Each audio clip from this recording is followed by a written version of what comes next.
안녕하세요. 지난 시간에 이어서 설명을 드릴게요, 여러분. 호랑이는 곰과 경쟁해서 밀려남으로써 산신당으로 갔죠. 당연히 호랑이는 산에 살아야 되는 짐승이기도 하고요. 그래서 그 이후에 산신당에 있는 향로에는 날카로운 발톱을 드러낸 호랑이의 문양이 새겨져 있다. 그 모습이 갑굴에 그려 있는 이 그림이다.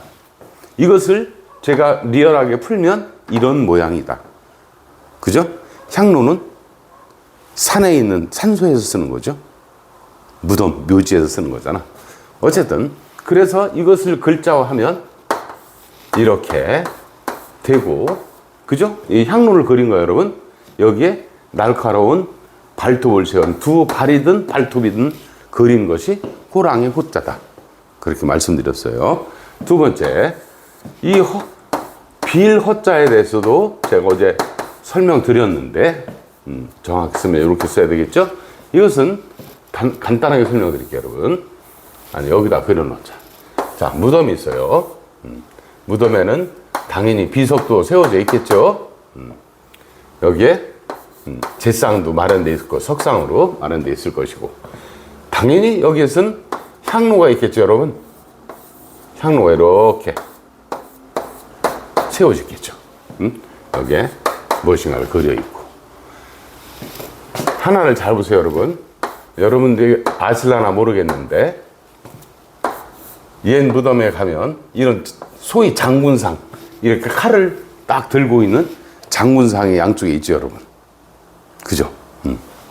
이렇게 있어요. 그래서 이 모습을 그린 것이 허자라고 그랬잖아요, 여러분. 그죠? 허자. 자, 원래는 이렇게 썼어요. 그림을 이렇게 두 장군상까지 그린 거야. 이것을 글자화한 것이 허자다. 왜 허무라는 뜻이 나왔느냐? 조상의 무덤을 갔더니, 그죠? 내가 찾아뵌 조상은 이미 죽은 거지. 돌아가신 거지. 응? 그러니까, 허무하다. 인생이 무상하다. 쓸쓸히 장군석만 있고 호랑이 문양이 새겨진 청동 향로가 놓여 있는 그 모습. 응? 죽으면 다 끝이구나. 그래서 빌허자. 아무것도 없다. 죽으면 아무것도 없는 거잖아. 그래서 허자가 생겨났다고 말씀드렸어요, 여러분. 자, 그래서 제가 여기를 가봤다 그랬잖아. 그래서 허자가 나왔는데, 다음 자는 이 허자에다가 흑토자를 붙였어요. 저 땅에 가본 거야. 이것은 뭐야? 예터허다. 혹은 무덤허다.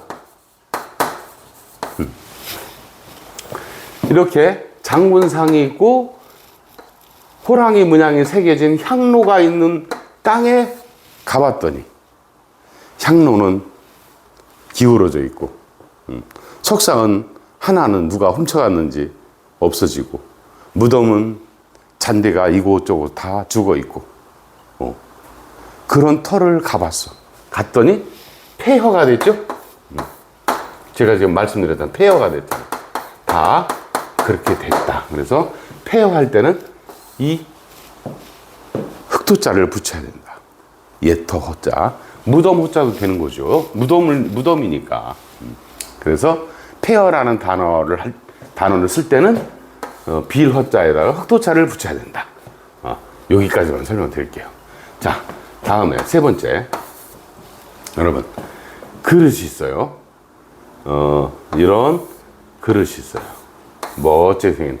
여기에 장식이, 옥장식이 있겠죠. 하여튼 어떤 장식을 해놓든.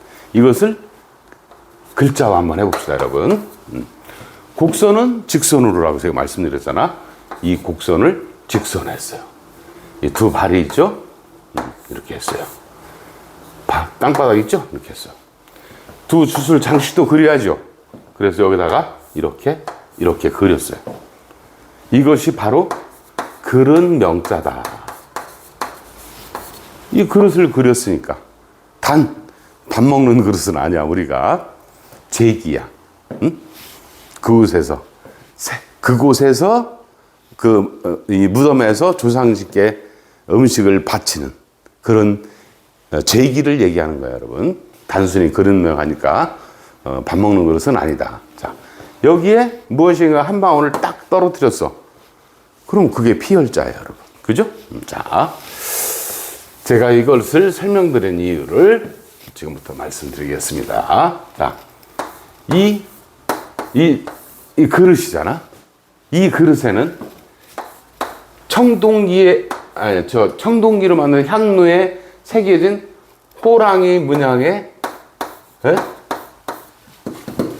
모습이 새겨져 있는 거야, 이 그릇에도. 응? 그래서 이것이 밥그릇로야. 이런 재질에는 큰 청동 향로가 아니고 이것은 밥그릇이라고 했잖아. 그러니까 이거보다 작다, 제기다. 그곳에도 다 호랑이 문양이 새겨져 있다. 그런 의미야, 여러분. 그게 밥그릇로야. 아시겠죠? 자, 이것은 이제 성시로 많이 쓰는 자죠. 자, 여기에 이 호랑이 문양이 새겨진 밥그릇인데, 제기라고 그랬어요.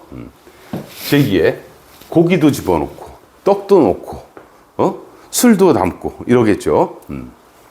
어떤 때는 거기에 불을 담는다. 그럼 이건 뭐야? 이게 바로 화로로자야.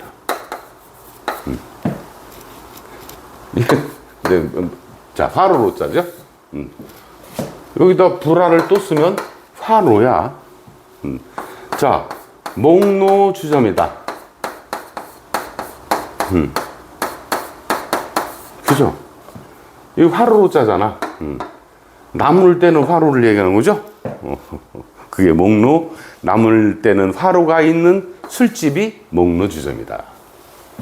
여기서 여러분 또 이걸 지우고, 자, 이렇게 이 밥그릇에다가 상식을 올린다고 그러잖아.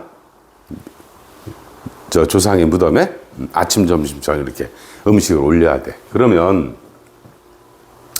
이런 음식을 만들고 이래야 되는데 비 올 때도 있고 눈 올 때도 있겠지? 그러니까 여기다 지붕을 하나 이렇게 씌웠어. 이게 뭐야, 여러분? 오두막집이지. 오두막집 여자야. 오두막집 여. 그래서 여막이다.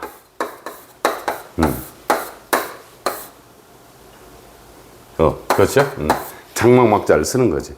커튼인 거야. 이렇게 대충 커튼을 쳤다.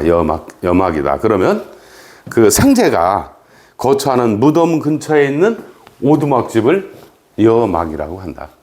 이 정도만 아시면 될 것 같고, 다시 좀 여유가 있으니까 지범에 대해서 설명드릴게요, 여러분. 옛날에 여러분 집을 이렇게 졌죠.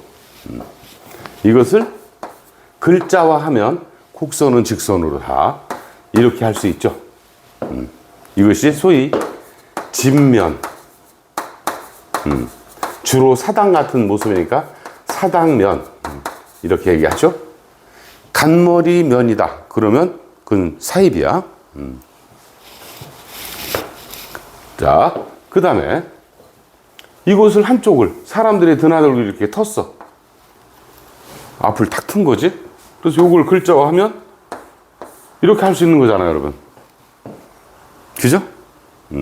그래서 이것도 집엄이다, 사당엄이다, 이렇게 얘기하는 거예요. 자, 그리고 자, 이렇게 대충 진 거지. 대충 이렇게 뭐 나무도 세우고 이렇게 대충 진 것이 오두막집 여자야. 아, 산이니까 초가집 짓듯이 볏집으로 지을 수는 없고 어떤 풀을 갖다가 졌어요. 이건 풀추죠? 풀추도 설명드릴게요, 여러분. 이렇게 땅에서 풀이 올라오는 거야. 곡선은 직선으로 열십자같이 됐죠? 이것을 한 번에 쓸로 붙인 거야. 그래서 풀초가 됐죠. 자, 요렇게 대충 졌는데 이런 풀로 졌다. 이 풀은 무엇일까? 갈대야. 그래서 풀초를 붙이면 갈대로가 되는 거예요, 여러분. 갈대. 무덤은 산속에 있으니까 거기엔 그 볏집이 없고 갈대밖에 없겠지. 그래서 갈대로 졌어요. 그래서 갈대로가 됐다. 그래서 노적이다.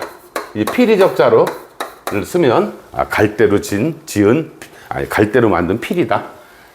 또 삿갓잎자를 쓰면 갈대로 이어 만든 삿갓을 이야기한다. 자, 오늘의 메인. 자, 여러분, 이 호랑이 문양이 새겨진 향로, 그것은 아주 신성한 곳이야. 지금까지 설명드린 그런 밥그릇에다가 그럼 밥이나 떡이나 술이나 고기나 이렇게 바치는 거지, 조상께. 그리고 조상께 그것을 바치고 그 밑에서 그 앞에서 이 향로 앞에서 이거 생각사자죠? 생각하는 거야. 응? 조상의 뜻을 헤아리는 거야. 헤아리다. 헤아릴 여자죠. 물론 뭐 생각사자가 있으니까 생각여다. 사실은 정확하면 생각사자는 원래는 아닌데 저게 한자의 묘미야, 사실은. 어떻게 그리다 보니까 이렇게 됐어. 그래서 생각사자야. 사실은 제가 이거 호랑이 얼굴 그린 거라 그랬는데 한자의 매력이에요. 이거 생각사자는 여러분 아시잖아. 자, 그래서 생각하다, 헤아리다. 무엇을 생각해? 음식을 그렇게 다 바치고 조상의 뜻을 생각하고 헤아리는 거야. 그래서 우리 조상은 지금 그 저승에서 잘 계실까? 염려하는 거지. 응? 그렇게 깊이 생각하는 거지. 고려하세요. 그죠? 응. 그렇게 걱정하는 거지. 우려하다. 그래서 이런 여자가 나왔다. 오늘 배운 중에 여러분 요 여자만 기억하시면 될 것 같네요, 여러분. 다른 거는 스토리텔링으로 금방 여러분들이 아실 수 있을 것 같고요. 오늘은 여기까지 하겠습니다. 감사합니다.